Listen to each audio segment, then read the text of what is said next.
কি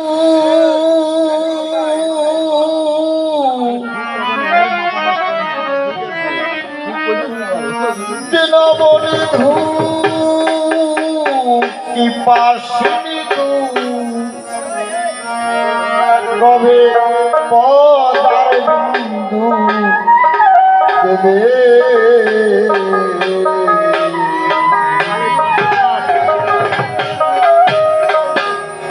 আরে কি এমন সাধু সন্ত হবে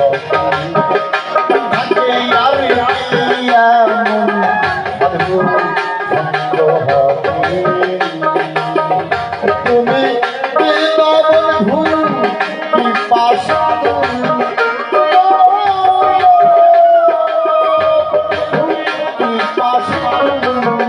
কবে পদার কবে পদার বিন্দু আর কি এমন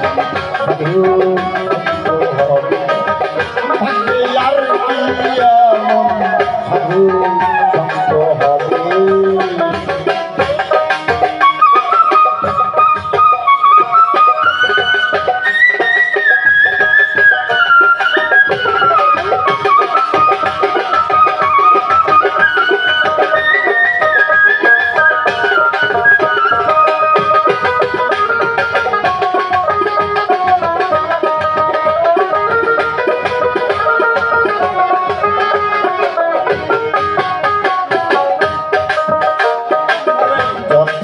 সেই সাধুর রাজা কথা সাইবা সাধুর রাজা কথা সাইবা সাধু পরশনে পরশনে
শ্রীকৃষ্ণ বললেন সাধু সঙ্গ সর্বশাস্ত্রে কয়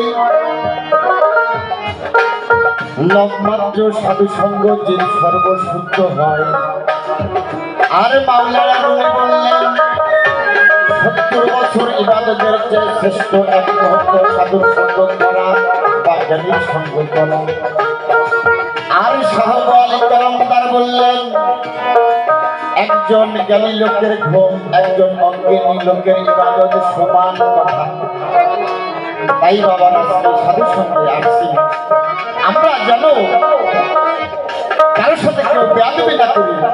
আজকে লাল টাঙ্গালের সঙ্গ বা বাহ্যিকজগতের সঙ্গ কিন্তু আমরা পাচ্ছি না।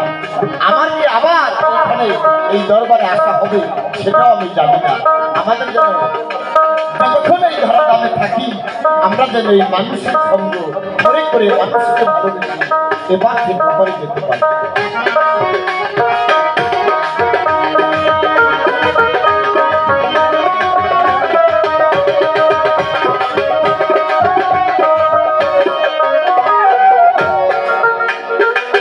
সাধু গুরু কি মহিমা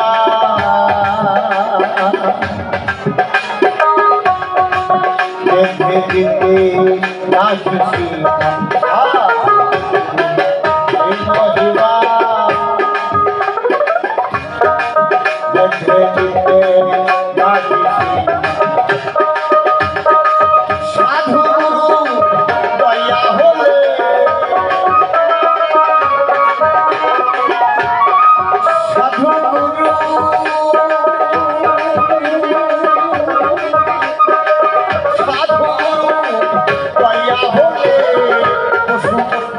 ধন্য হবে পশু জন্ম ধন্য হবে আর কি এমন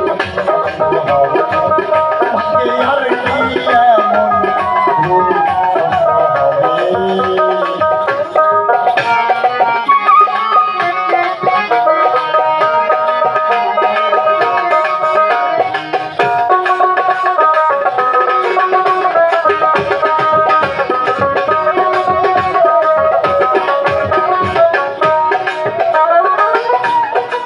আজকে আমরা এখানে উপস্থিত হতে পেরেছি সামনে আবার হতে পারবো কিনা তা কিন্তু আমরা কেউ জানি। এখনো আমরা সাবধান হয়ে যাই, আমাদের মধ্যে যেন সেই লাল কাঙ্গালের স্বভাব আমরা যেন গুরুর স্বভাব যেন আমরা ধরতে পারি। গুরুর স্বভাব যদি না ধরতে পারি তাহলে হলো না। তাই তো সাজি বলেছে সাধুর বসে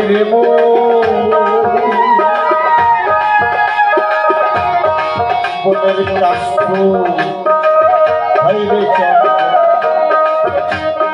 কষ্টি পাথরের স্পর্শে যেমন লোহাসনা হয়ে যায়, আর একজন সাধুর সঙ্গ পেলে, একজন পবিত্র লোকের সঙ্গ পেলে একজন খারাপ মানুষও পবিত্র হয়ে যায়।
আমার